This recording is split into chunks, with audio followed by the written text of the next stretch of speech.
बहुत बहुत स्वागत है एक बार मेरे आर्मी के सोल्जर्स, मेरे जवानों, मेरे शेरों, मेरे हीरो जो रियल वॉरियर्स के तौर पे और रियल हीरोज के रूप में मैं आपको देखता हूं। ये बात कहना चाहता हूं मुझे आप सब 25 जुलाई होने वाले एग्जाम की जंग स्टार्ट हो चुकी है। आई नो आपने जम के अभी तक प्रिपरेशन की है, बिल्कुल बहुत मेहनत, बहुत लगन, बहुत जज्बे के साथ बेटा आपने रेस क्वालिफाई की, तो आपकी ये जिम्मेदारी बनती है कि CEE दैट मीन आपका कॉमन एंट्रेंस एग्जाम जो 25 जो होने वाला है बेटा, उसके लिए आपको जान लगा देनी है। और जान लगाने का मतलब ये कि जबरदस्त MKC आपके लिए लेके आ रहा है अपने YouTube चैनल पे। देश में पहली बार सबसे ऑर्गेनाइज्ड, सबसे प्लान्ड मॉडल पेपर, और स्पेशली हर एग्जाम के लिए अलग अलग देंगे बेटा। हम आपको GD के लिए भी मॉडल पेपर देंगे, हम आपको क्लर्क के लिए भी देंगे, हम टेक्निकल के लिए भी देंगे, और हम नर्सिंग के लिए भी देंगे। सेपरेट हर एग्जाम के लिए मॉडल पेपर्स हम आपके लिए लेके आएंगे। और स्पेशली ये मॉडल पेपर देने का केवल एक उद्देश्य है कि एग्जाम से पहले एग्जाम के रियल फीलिंग से आप रूबरू हो सके। और मैं कहना चाहता हूं देश के सारे आर्मी सोल्जर एंट्री की प्रिपरेशन करने वाले, यार दौड़ तो लाखों रहे हैं, बट रिटर्न की सफलता बहुत कम लोगों की है। और रिटर्न की सफलता दिलाने के लिए देश में केवल एक इकलौता ऑर्गेनाइजेशन है, that is major Kalsi classes. तो मैं कहना चाहता हूं यार दौड़ कहीं से लगा लो,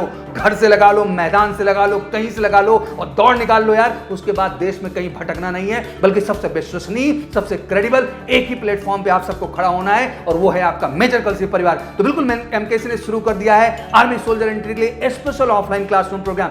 1 जुलाई से बिल्कुल वेल अप टू डेट हम चल रहे हैं बेटा, बिल्कुल चीप एंड बेस्ट पैटर्न पे आपको क्लासेस दे रहे हैं। बेहतरीन मटेरियल हम प्रोवाइड कर रहे हैं, जो कि MKC पब्लिकेशन के माध्यम से up to the mark soldier entry के लिए मटेरियल हमने बना रखा है, जहां आपके अर्थमेटिक, जहां आपके रीजनिंग, जहां आपकी GK, जहां आपके साइंस, हर सेगमेंट के, और क्लर्क वाले स्पेशली आपके लिए इंग्लिश की बुक हमने डिजाइन कर रखी है केवल एक उद्देश्य से बेटा, कि आपको मटेरियल को लेकर चिंता करने की आवश्यकता ना पड़े, और वो सटीक क्वेश्चन आप पाएं जो आपके एग्जाम में आपकी सफलता का बिल्कुल सबसे अहम कारण बने। तो बिल्कुल जुड़िए हमारे ऑनलाइन, ऑफलाइन और हमारे पब्लिकेशन के माध्यम से, जो आपको देगा एक बेहतर मौका। तो बिल्कुल नए जोश, नए जज्बे के साथ लग जाओ। हम बैक टू बैक आपके लिए मॉडल पेपर देंगे, और इन मॉडल पेपर्स का लास्ट टाइम बिल्कुल प्रिपरेशन करके अपनी सफलता को 100% सुनिश्चित करें। Thank you so much. तो चलिए शुरू करते हैं आपका model paper. Thank you.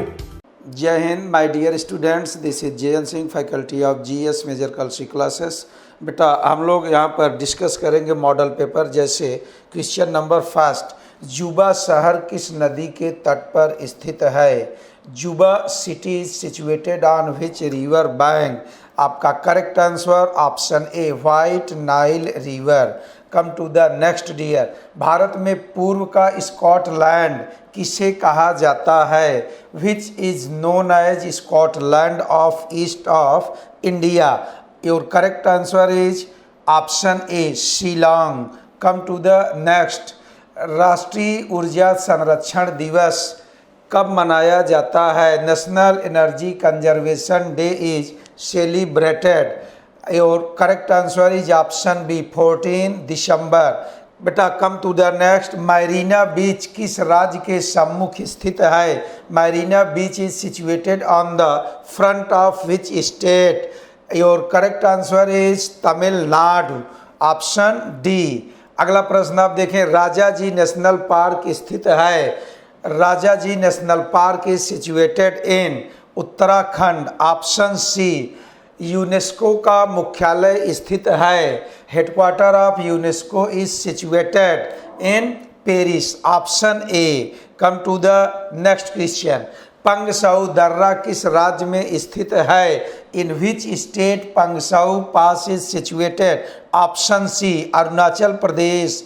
Come to the next, France और ग्रेट ब्रिटेन पृथक होते हैं। France and Great Britain are separated by, option B, English channel.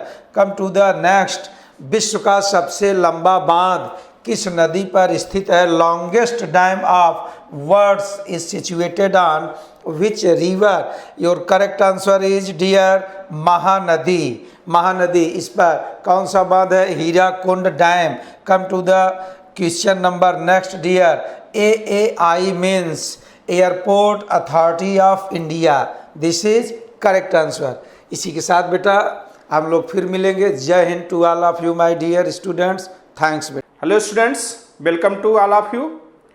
मैं देवेश मौर्य, बायोलॉजी फैकल्टी। आज आपको हम बायो से रिलेटेड कुछ इंपॉर्टेंट क्वेश्चंस लेकर के आए हैं। आप इसको देखिए, जो आपके एग्जाम पॉइंट ऑफ व्यू के लिए से वेरी इंपॉर्टेंट है। तो पहला क्वेश्चन जब आप देखते हैं, ठीक है, तो फर्स्ट क्वेश्चन जो है आपका क्या है, तो इसको आप देखिए।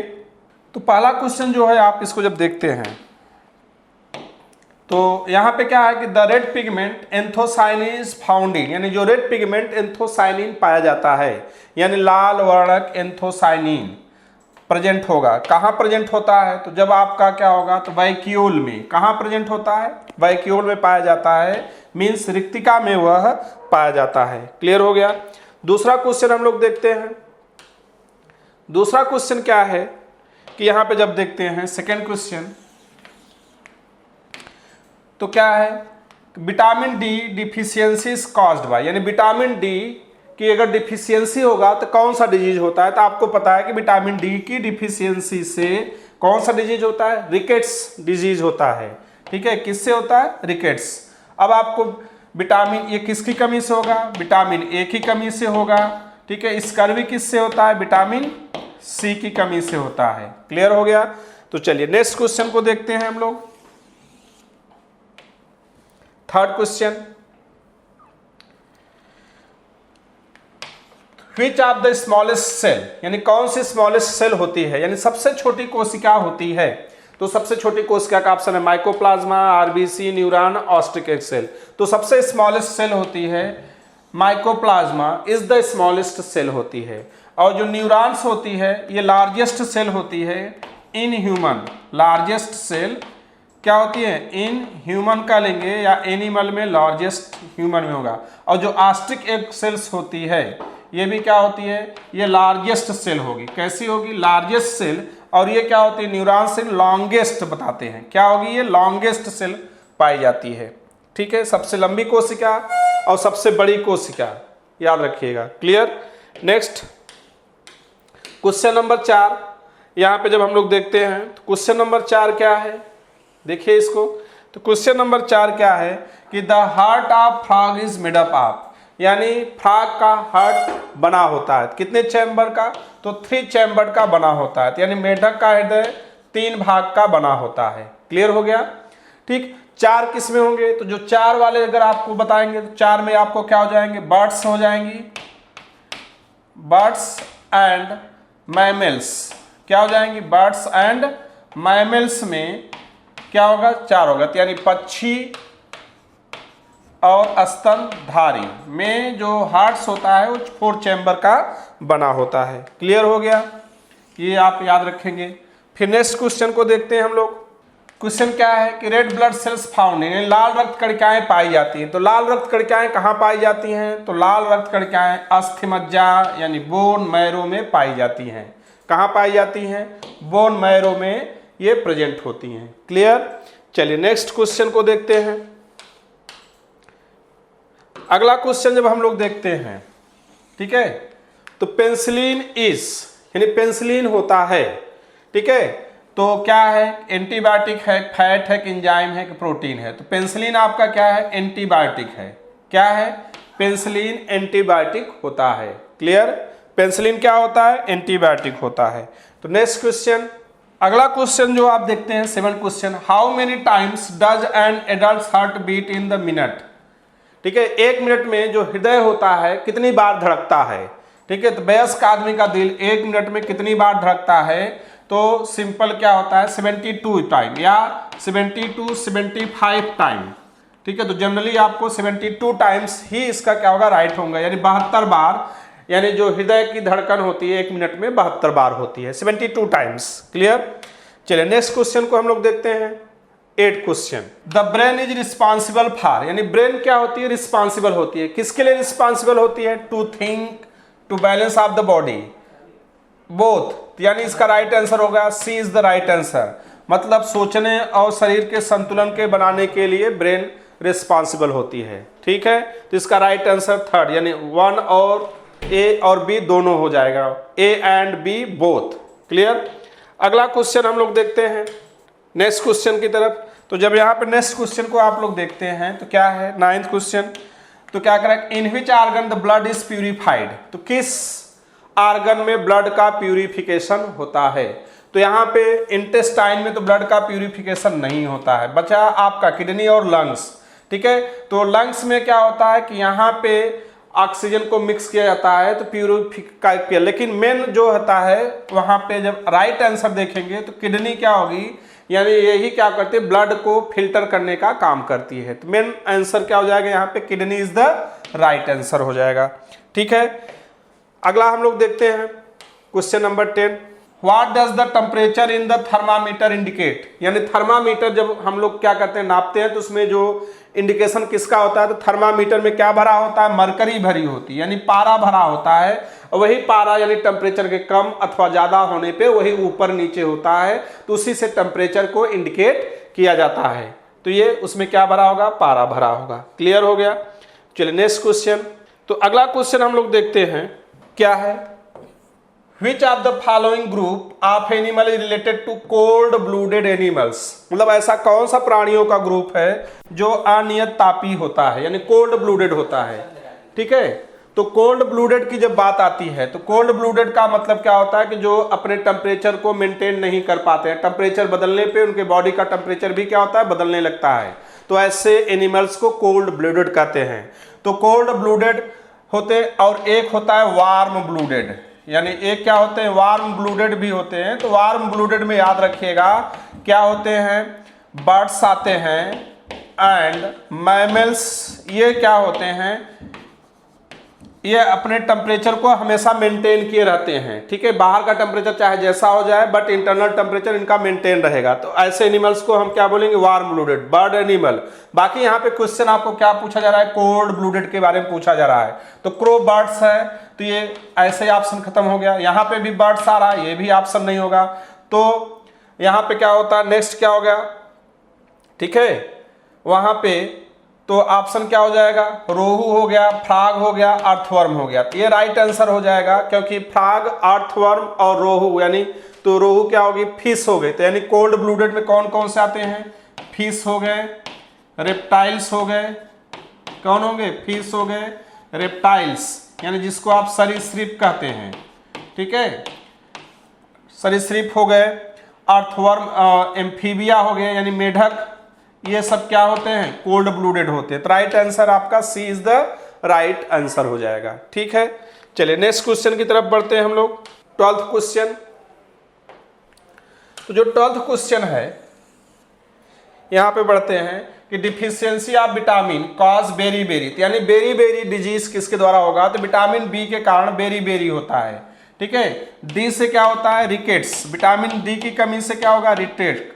सी से क्या होता है, स्कर्वी, सी से क्या हो जाएगा, स्कर्वी। ठीक है, तो यानी स्कर्वी डिजीज याद रखिएगा। तो ये आपको, तो यानी बेरी बेरी किससे होगा, विटामिन बी के कारण कमी होगी तो बेरी बेरी डिजीज हो जाता है। ठीक है, नेक्स्ट क्वेश्चन को देखते हैं 13। तो यहां पे पूछा है एटीपी, एटीपी का पूरा नाम क्या होगा, एडिनोसिन ट्राइफॉस्फेट। एटीपी का पूरा नाम क्या होगा, एडिनोसिन ट्राइफॉस्फेट एटीपी का पूरा नाम होता है, यानी एटीपी है एडिनोसिन ट्राइफॉस्फेट। क्लियर। चलिए नेक्स्ट देखते हैं क्वेश्चन को। तो what is the functional unit of kidney, यानी किडनी की फंक्शनल यूनिट क्या होती है, यानी किडनी की क्रियात्मक इकाई क्या होती है।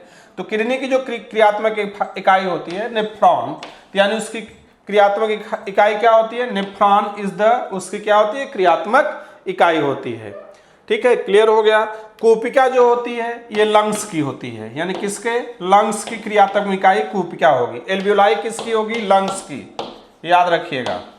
लंग्स की क्रियात्मक इकाई एल्वियोलाई, किडनी की क्रियात्मक इकाई नेफ्रॉन, और सेल तो आपको cell is the structural and functional unit of life होती है। ठीक, चलिए नेक्स्ट क्वेश्चन की तरफ। Where is haemoglobin found, haemoglobin कहाँ पाया जाता है, पल्स में नहीं पाया जाएगा, एड्स में नहीं पाया जाएगा, ब्लड में पाया जाता है। यानी हीमोग्लोबिन कहाँ पाया जाता है, रक्त में पाया जाता है। तो ये सब आपके इंपॉर्टेंट क्वेश्चन थे आपके एग्जाम पॉइंट ऑफ व्यू से। ठीक है, ओके, थैंक यू, जय हिंद। Good evening my all dear student. बेटा आज हम लोग एमएनएस के कुछ इम्पॉर्टेंट क्वेश्चन को जो प्रीवियस ईयर में आए हुए हैं आज हम लोग उसको डील करेंगे। आइए हम लोग एक एक करके हर एक क्वेश्चन को डील करते हैं। ठीक है, तो देखिए आपके सामने एक छोटा सा क्वेश्चन दिया गया है, आप देख सकते हैं। क्वेश्चन पूछ रहा है बेटा कि which one among the following equation is correctly balance. आप हिंदी में भी समझ सकते हैं कि निम्न में से कौन सा समीकरण पूर्ण रूप से संतुलित है। ओके, हमारे स्टूडेंट जानते हैं कि according to law of mass of conservation कोई भी रिएक्टेंट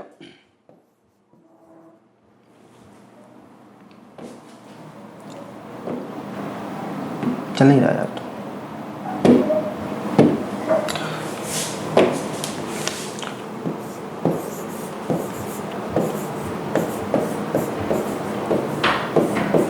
बेटा हम लोग पढ़ चुके हैं कि जब हम लोग कोई केमिकल रिएक्शन करते हैं तो केमिकल रिएक्शन के दौरान जो भी हमारे पास रिएक्टेंट हुआ करता है वो पूरा का पूरा डियर कन्वर्ट हो जाता है प्रोडक्ट में, मींस उत्पाद में।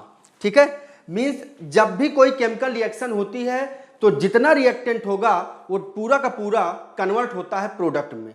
तो यहां से एक बात ये साबित हो जाती है कि जितना हमारा रिएक्टेंट का अमाउंट होगा वो डायरेक्ट प्रोडक्ट में कन्वर्ट होता है, उनका लॉस नहीं होता है।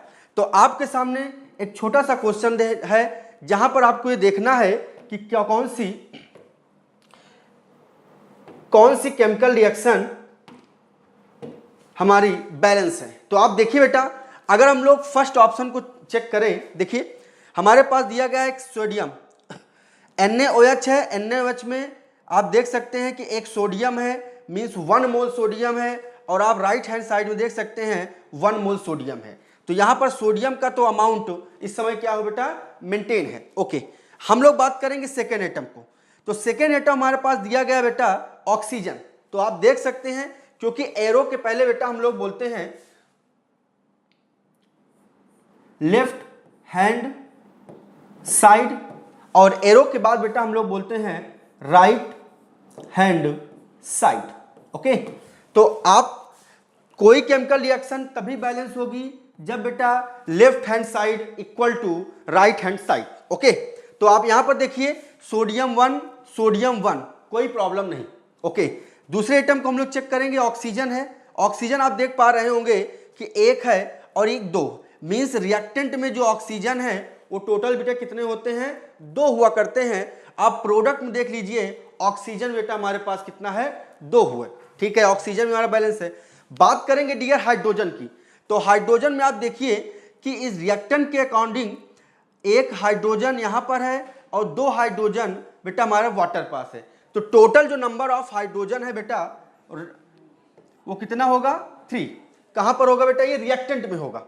रिएक्टेंट में टोटल नंबर ऑफ हाइड्रोजन हमारे पास कितने हैं, 3 हैं। ठीक, लेकिन आप देख सकते हैं कि प्रोडक्ट में हमारे पास टोटल नंबर ऑफ हाइड्रोजन 4 निकल के आ रहा है।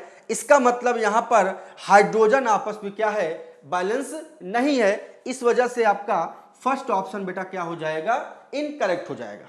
क्लियर हो गई बात। चलिए हम लोग चेक करेंगे सेकंड को। सेकंड को देखिए, चेक करना,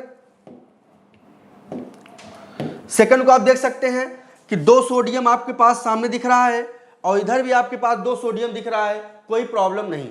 ठीक, उसके बाद हम ऑक्सीजन को चेक करेंगे। तो आप ऑक्सीजन देख सकते हैं कि 1 मोल NaOH में एक सोडियम होगा, सॉरी एक ऑक्सीजन होगा, तो 2 मोल NaOH में 2 ऑक्सीजन प्रेजेंट होंगे। तो आप देख सकते हैं 2 ऑक्सीजन यहां पर है और 2 ऑक्सीजन वाटर के पास है, means total number of oxygen बेटा, टोटल नंबर ऑफ ऑक्सीजन यहां पर दिख रहा है 4। ठीक है, कितना दिख रहा है बेटा, 4 दिख रहा है। ठीक है, टोटल नंबर ऑफ ऑक्सीजन कितने दिख रहे हैं आपके पास, 4 दिख रहा है। बट अगर आप प्रोडक्ट में जाओगे तो प्रोडक्ट देखिए कि आपके पास ऑक्सीजन कितने हैं, 2 2 4। ओके, ऑक्सीजन बेटा हमारा यहां पर क्या है, मेंटेन है। ठीक है, अब हम बात करेंगे हाइड्रोजन की।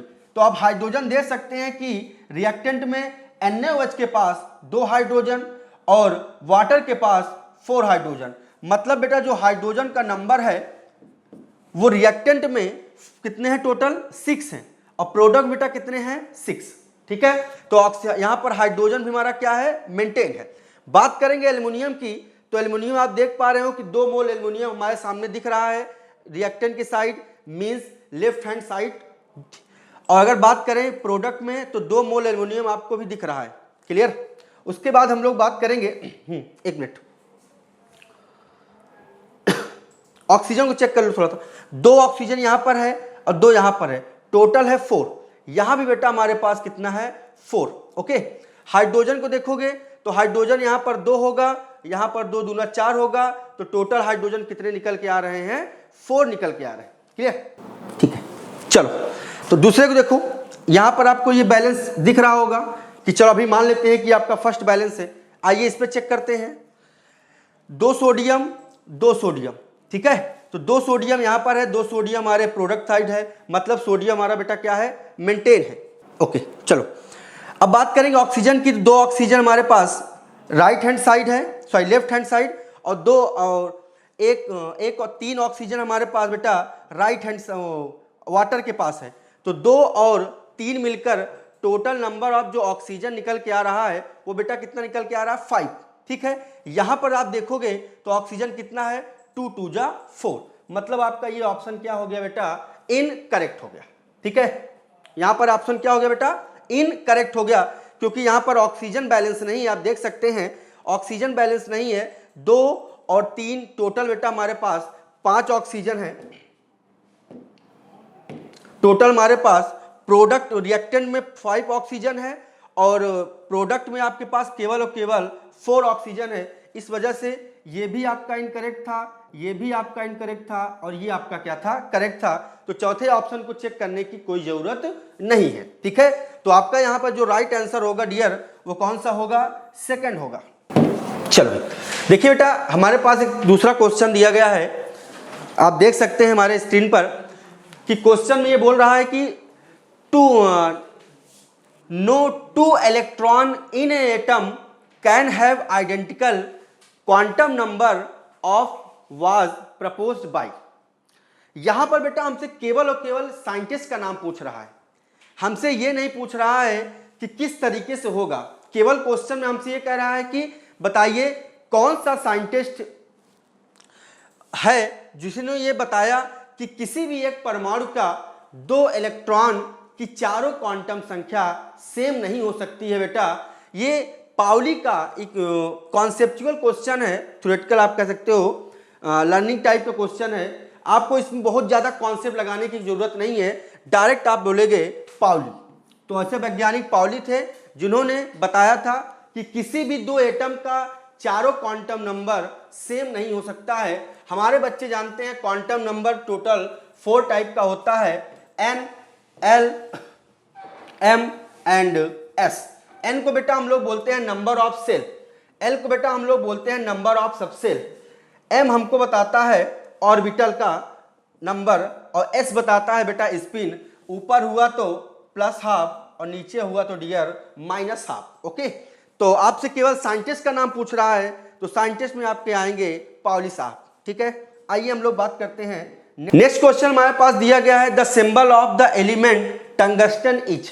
तो आप पीरियोडिक टेबल देखोगे तो पीरियोडिक टेबल में टंगस्टन का सिंबल दिया गया है W, ठीक है। तो यहां पर जो हमारा सिंबल होगा टंगस्टन का दैट इज W, ओके। तो ये भी आपका एक थ्योरेटिकल टाइप का क्वेश्चन था, आप डील कर सकते हैं।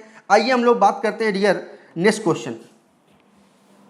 चलो भाई अगला क्वेश्चन बेटा हमारे पास दिया गया है कि Bros is an alloy of, मतलब ब्रॉस हमारे पास बेटा एक एलॉय होता है। एलॉय आप पढ़ चुके होंगे, एलॉय का मतलब होता है जब 2 या 2 से ज्यादा एलिमेंट जो कि सेम प्रॉपर्टी का कैरेक्टर शो करते हैं जब आपस में कंबाइंड होते हैं तो एक कंपाउंड का फार्मूला कहते हैं, कॉम्बिनेशन का फार्मूला बनाते हैं जिसे हम लोग बेटा बोलते हैं एलॉय, ठीक है। तो एलॉय डिफरेंट टाइप का हो सकता है। हमारे पास जो एलॉय दिया गया है बेटा, हमारे पास जो एलॉय दिया गया है वो कौन सा दिया गया है, ब्रास। तो याद करने की एक छोटी सी लर्निंग ट्रिक होती है, BBC। मान लो बाय द वे कभी आप कंफ्यूज हो जाते हो तो आप बोल सकते हो BBC। एक B का मतलब होता है बेटा ब्रॉस,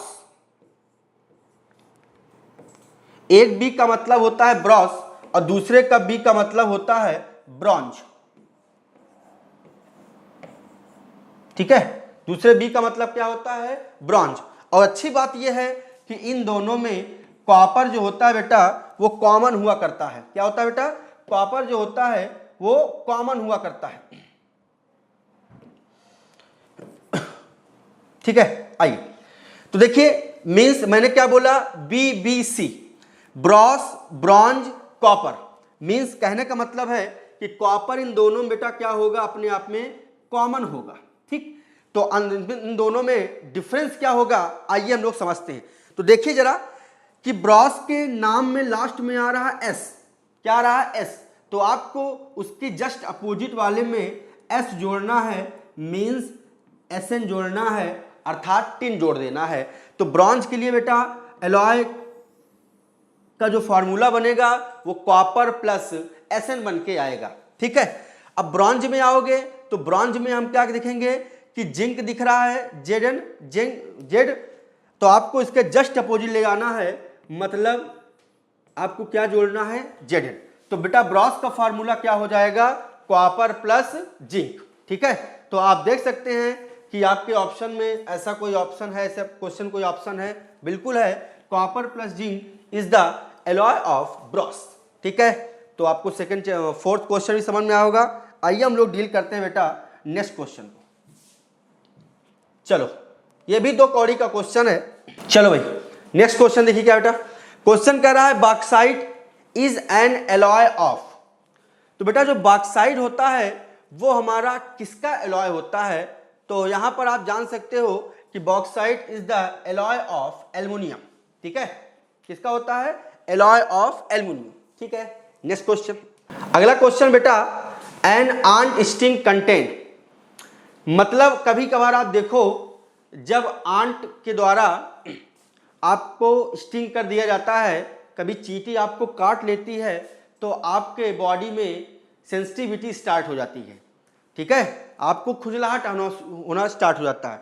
रीजन होता है जब आंट या चींटी आपको काटती है तो अपने बॉडी से आपके बॉडी में एक केमिकल प्रोड्यूस कराती है और उसी केमिकल को बेटा हम लोग नाम बोलते हैं मेथेनोइक एसिड। क्या होता है डियर, मेथेनोइक एसिड। तो यहाँ पर जो क्वेश्चन है कि एन आंट स्टिंग कंटेन, आपको बताना है उस एसिड का नाम, तो बेटा उस एसिड का नाम होता है, उस एसिड का नाम होता है, ठीक है, मेथेनोइक एसिड। जब मेथेनोइक एसिड हमारे बॉडी में पहुंच जाती है, एक केमिकल हमारे बॉडी में पहुंच जाता है, तो जो जिस एरिया में वो स्टिंग करता है उस एरिया में स्वेलिंग आ जाती है। ठीक है, आइए हम लोग बात करते हैं अपने नेक्स्ट क्वेश्चन पर। अगला देखिए, अगला क्वेश्चन बेटा टूथ डिके अकर्स। तो आप लोग जानते हो कि आपके टूथ में मींस माउथ में सलाइवरी ग्लैंड होती है, सलाइवरी ग्लैंड। ठीक है, और वहां पर कई टाइप के केमिकल्स प्रोड्यूस होते हैं, तो जिसकी वजह से हमारा बॉडी, हमारा जो माउथ होता है, क्योंकि बेटा जो केमिकल्स प्रोड्यूस होता है वो नेचर होता है एसिडिक नेचर का, इस वजह से हमारा जो टूथ होता है वो एसिडिक हो जाता है। क्लियर, क्या हो जाता है, एसिडिक हो जाता है, और एसिडिक होने की वजह से धीरे धीरे वो डिकम्पोज होना शुरू हो जाता है। तो यहाँ पर क्वेश्चन है कि दांतों की सड़न होती है जब बेटा पीएच वैल्यू क्या होने लगती है, कम होने लगती है, और कम का मतलब कहाँ तक मान के चले बेटा हम लोग 5.5 से कम हो जाना। मीन्स जब एसिडिक ज़्यादा एसिडिक हो जाएगा हमारा टूथ, तो हमारा टूथ क्या होगा बेटा, डिके होना शुरू हो जाता है। तो हमारा यहाँ पर जो ऑप्शन है वो कौन सा होगा, सी। ओके, चलो क्वेश्चन नंबर 8। क्वेश्चन नंबर 8 देखिए, लिखा हुआ है कि which is used in production of dynamite. Theoretical question है बेटा, याद रखिएगा कि TNJ is use in the production of dynamite. Full form यहां पर बेटा आपका क्या है, ट्राई नाइट्रोग्लिसरीन, याद होना चाहिए। ओके, चलो भाई नेक्स्ट क्वेश्चन है बेटा विच इज पिक्रिक एसिड। तो ध्यान देखिए, अक्सर बच्चे पढ़े होते हैं TNP, अक्सर बच्चे बेटा पढ़े होते हैं TNP। TNP का मतलब होता है tri nitro phenol. Tri nitro क्या होता है बेटा, फिनॉल। स्ट्रक्चर आप जानते होंगे, OH NO2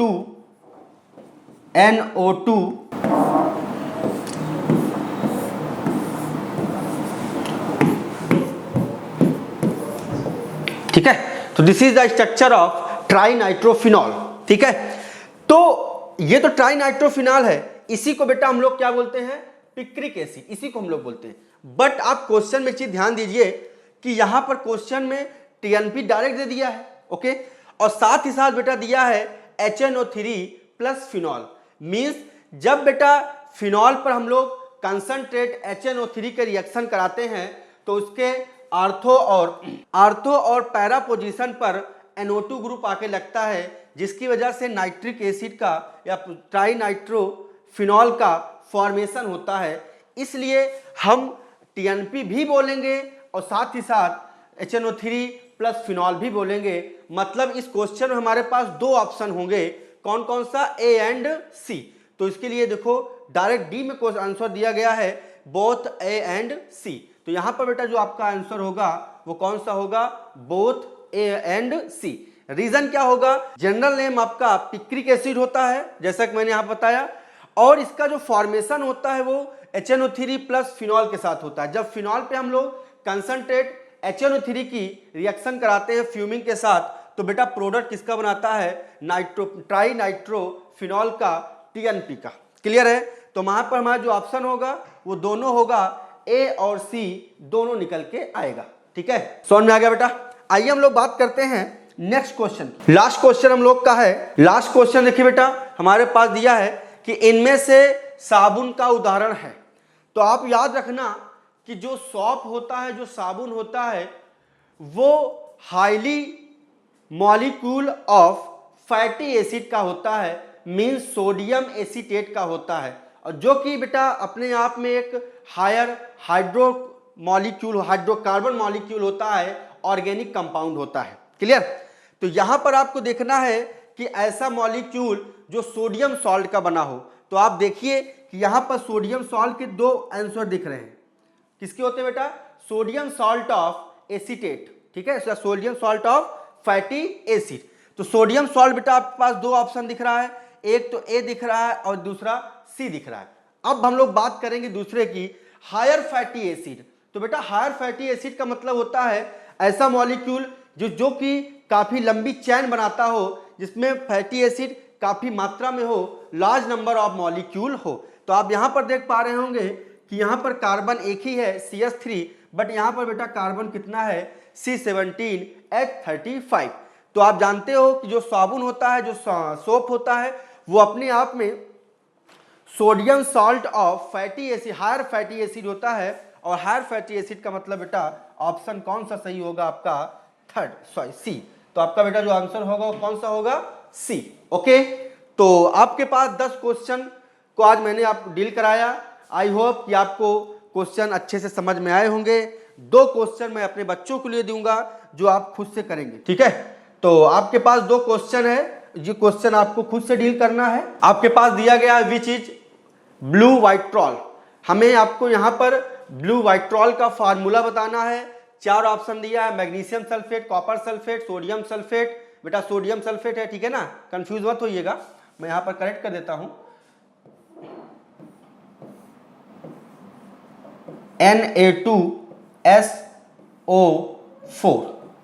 ठीक है, तो यहां पर सोडियम सल्फेट है और यहां पर बेटा आपका है बेरियम सल्फेट। तो इनमें बताना है कि किस ऑप्शन में ब्लू वाइट्रॉल मींस नीला थोथा का फार्मूला होगा। ठीक है, और दूसरा क्वेश्चन बेटा दिया गया है, इनमें से कौन सी गैस लॉफिंग गैस कहलाती है। तो आपके पास 4 ऑप्शन है, N2O, NO2, N2O3 and N2O4। ठीक है, तो ये क्वेश्चन 2 आपके लिए है। आई होप कि आपको आज का वीडियो पसंद आया होगा। ठीक है, हम लोग नेक्स्ट क्लास में मिलते हैं और कुछ अदर क्वेश्चन को लेकर डील करते हैं। Okay, bye bye. जय हिंद मेरे सभी प्यारे बच्चों। आइए मैं आज आपके लिए जो मॉडल पेपर लेके आया हूं, इस मॉडल पेपर में आपके अर्थमेटिक के 5 क्वेश्चंस हैं, 5 क्वेश्चंस जो कि बहुत महत्वपूर्ण हैं। आपके परीक्षा में 5 प्रश्न पूछे जाते हैं। इन 5 प्रश्नों के आधार पे आपको एक आइडिया मिलेगा कि हमारे पेपर में यानी आपके पेपर में कैसे प्रश्न पूछे जाएंगे। बच्चों, मैंने पूरी कोशिश की है कि जो 5 प्रश्न मैं आपके लिए लेके आया हूँ वो पूरा एग्जाम बेस्ड क्वेश्चन है। तो इन 5 प्रश्नों को बहुत बढ़िया से आप चीज़ों को समझिए और देखिए, ताकि आपका जो अर्थमेटिक का पोर्शन है वो अच्छे से रिवाइज हो सके और हो सकता है कि इन्हीं प्रश्नों पर बेस्ड आपके परीक्षा में प्रश्न भी मिल जाए। आइए बात करते हैं क्वेश्चन नंबर 1 की। तो बच्चों क्वेश्चन नंबर 1 की अगर हम बात करें, यहां ध्यान से देखिए, क्वेश्चन नंबर 1 कहता है किसी संख्या को 783 से भाग देने पर 48 शेष बचता है। कितना बचता है शेष? 48। उसी संख्या को 29 से भाग देने पर शेषफल क्या होगा? 29 से भाग देने पर शेषफल क्या होगा? ये आपका रिमाइंडर थ्योरम का क्वेश्चन नंबर सिस्टम का है। ऐसे प्रश्नों को करने के लिए याद रखिएगा, सबसे पहले आपको ये ध्यान देना होगा कि जो पहला वाला भाजक और जो दूसरा वाला भाजक है, पहला वाला भाजक अगर दूसरे वाले भाजक का मल्टीपल है, गुणज है, तो आपको इस प्रश्न का उत्तर निकालने के लिए केवल शेषफल में दूसरे वाले भाजक से भाग दे देना होता है और आपका आंसर आ जाता है मेरे प्यारे बच्चों। 48 में हम 29 का भाग देंगे, एक बार पहाड़ा जाएगा और हमारा आंसर आएगा 19, यानी इस प्रश्न का सही उत्तर हो जाएगा 19। ठीक है, तो जो संख्या 783 से कटेगी वह संख्या 29 से जरूर कटेगी। और यह भी बात मैं आपको बता दूं कि इस प्रकार के प्रश्नों में हमेशा यह बात दिया ही रहता है कि पहला वाला भाजक दूसरे वाले भाजक का मल्टीपल होता है। तो आप सदैव ध्यान दीजिए, आप शेषफल में सीधे आप द्वितीय भाजक से भाग दे करके अपना शेषफल निकाल सकते हैं। बात करते हैं हम सेकंड क्वेश्चन की। ये देखिए क्वेश्चन नंबर 2 मैं आपके लिए लेकर के आया हूं, बहुत बढ़िया सवाल है, स्क्वायर रूट का क्वेश्चन है। तो बच्चों देखिए, यदि अंडर रूट में 289 है, 289 है बच्चों, और ये भागा है divide by root x is equal to 1/5। तो मैं सबसे पहले इसको 17 लिखूंगा, क्योंकि 289 17 का स्क्वायर होता है, तो 289 का वर्गमूल निकालेंगे तो 17 आएगा। और डिवाइड बाई रूट एक्स बराबर में 1/5। मैं दोनों पक्षों का वर्ग करूंगा बच्चों, मैं दोनों पक्षों का जब वर्ग कर दूंगा तो यहाँ पे आप देखिए ये हो जाएगा 17 का स्क्वायर 289, 17 का स्क्वायर 289 है ना। सुनिए 17 का, देखिए यहाँ से देखिए, आपको ये सब करने की जरूरत ही नहीं है। फिर से देखिए, ध्यान से समझिए बच्चों, मैं इस प्रश्न को सीधे आपको शॉर्टकट तरीके से समझा दे रहा हूँ। जब आप यहाँ से देखें, ये 289 है, ये 289 है, डिवाइड बाई ये रूट एक्स है, ये रूट एक्स है, बराबर 1/5 है। तो क्यों ना हम सीधे यहीं पे होल स्क्वायर कर दें, सीधे हम दोनों पक्षों का वर्ग कर दें। दोनों पक्षों का जब वर्ग करेंगे तो इधर का वर्ग आपका हट जाएगा, 289 बटे में x हो जाएगा, और ये हो जाएगा 1/25। हम क्रॉस मल्टीप्लाई करेंगे तो x का मल्टीप्लाई 1 में करेंगे तो x हो जाएगा, और 25 का मल्टीप्लाई 289 में करेंगे मेरे प्यारे भाई 7225 आ जाएगा, 7225 आ जाएगा। 25 का गुणा करना बहुत आसान होता है, आप यहाँ से देख सकते हैं। ठीक है, चलिए हम बात करते हैं नेक्स्ट प्रश्न की। Question number 3, find the value of this. ये रेकरिंग फ्रैक्शन का क्वेश्चन है। रेकरिंग फ्रैक्शन यानी कि आपको वितत भिन्न कहते हैं ना। तो देखो, इन प्रश्नों को सॉल्व करने के लिए बच्चों हम नीचे से ऊपर की ओर सॉल्व करते हुए चले जाते हैं, नीचे से ऊपर की ओर सॉल्व करते हुए चले जाते हैं। तो जरा ध्यान से देखिए, इसमें बहुत ही समझदारी से करना पड़ता है, वरना सवाल बहुत जल्दी गलत होता है। 1 + 2/1 + 3/1 + 4/5 है ना। तो बच्चों देखो, सबसे पहले हम ये नीचे वाला पोर्शन सॉल्व करेंगे। ये हो जाएगा 1 + 2/1 + 3/। अब इसको सॉल्व करेंगे तो 5 × 5 = 4 9, ये 9/5 हो जाएगा। बच्चों आपको पता है कि ये भिन्न है, 9/5 से भाग दिया गया है। अगर मैं इस भिन्न को 9/5 को मैं चाहूँ तो गुणा के रूप में बना सकता हूँ। जब गुणा के रूप में बनाएंगे तो बच्चों ये हो जाएगा 5/9, 5/9।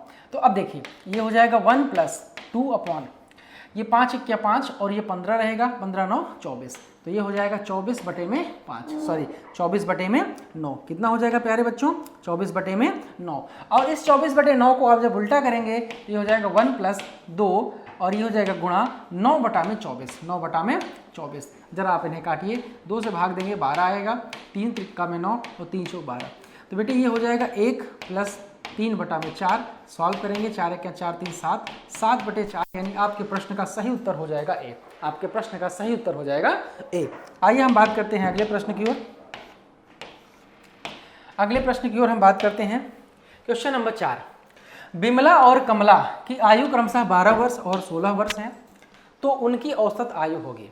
विमला और कमला की आयु 12 और 16 वर्ष है।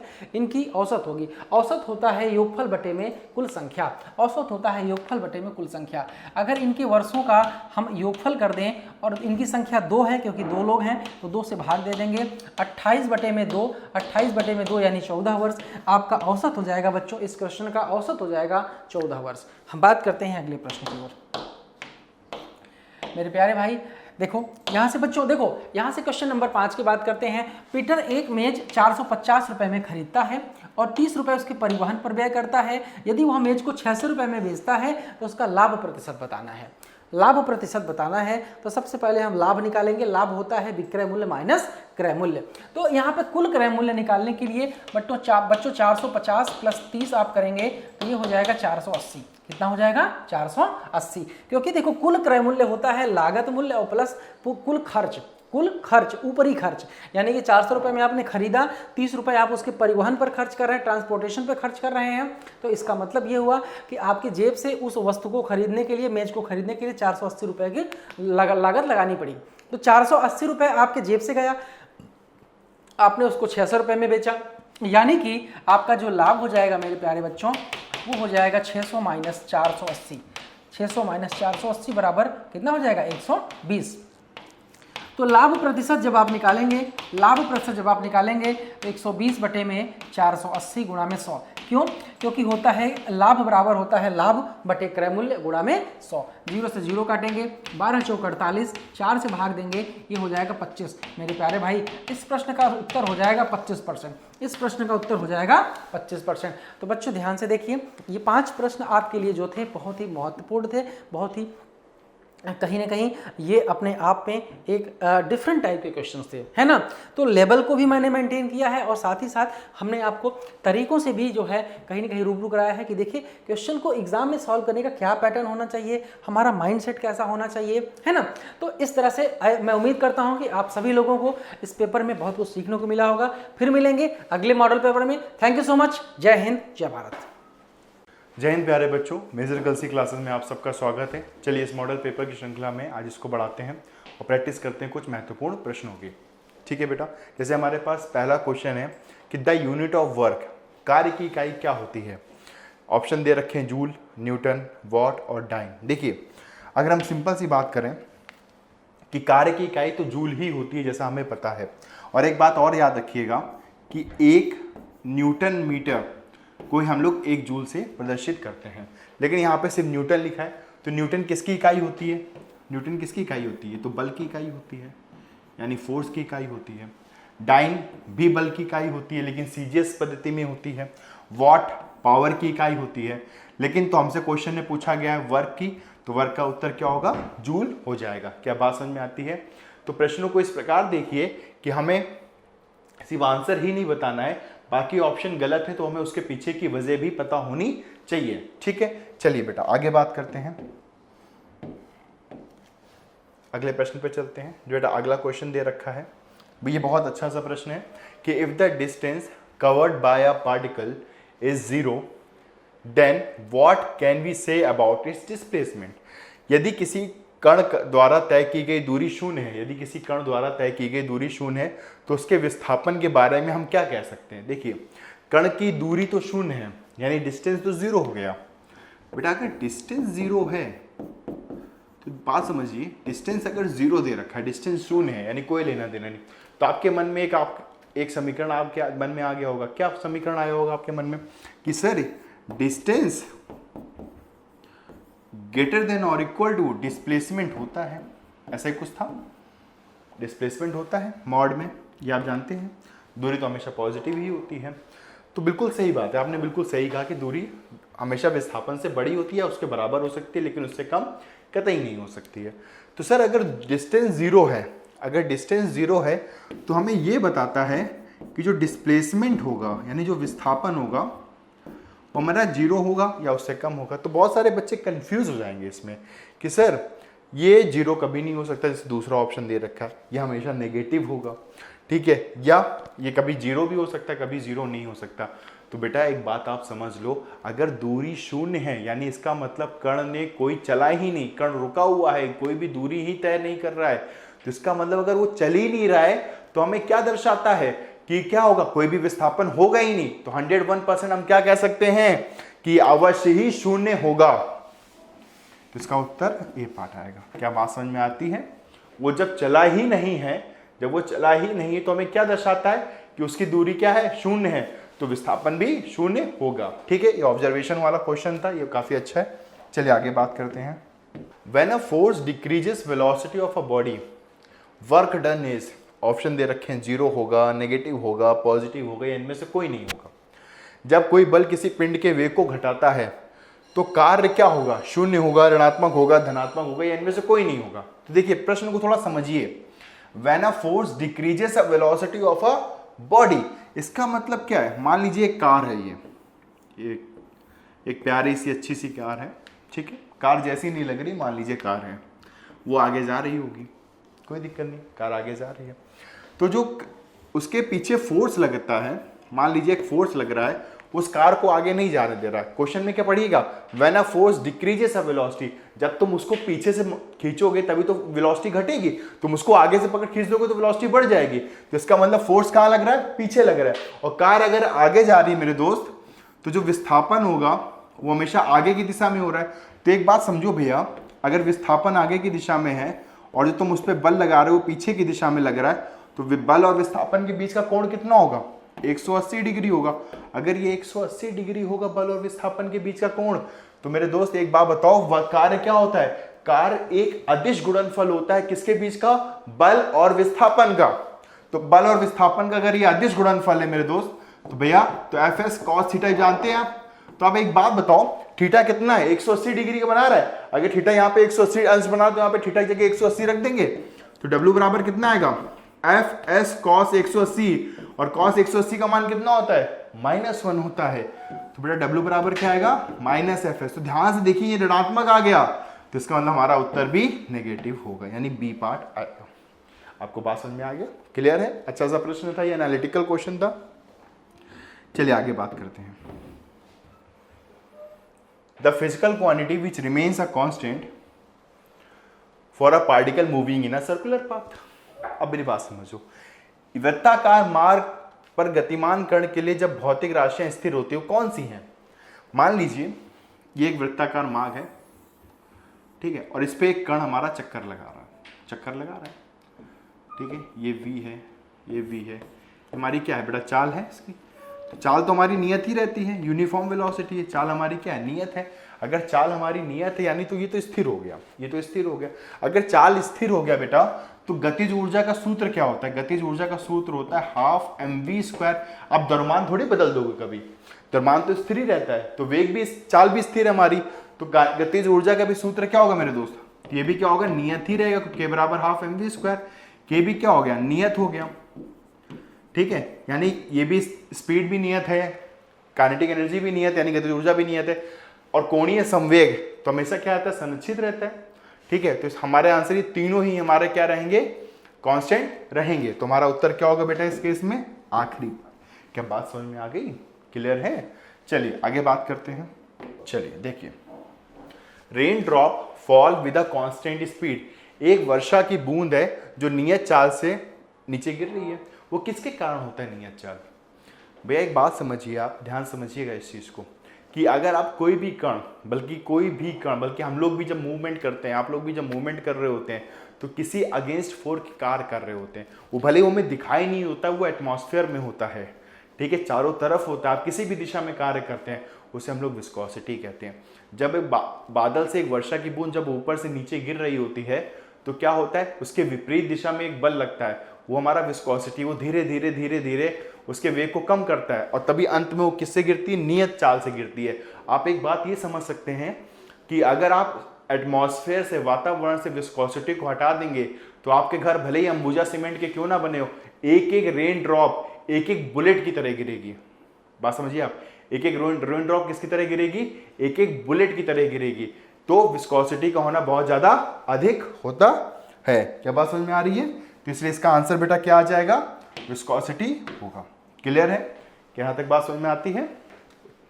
इतने क्वेश्चन ध्यान रखिएगा बेटा, बहुत महत्वपूर्ण है। धन्यवाद।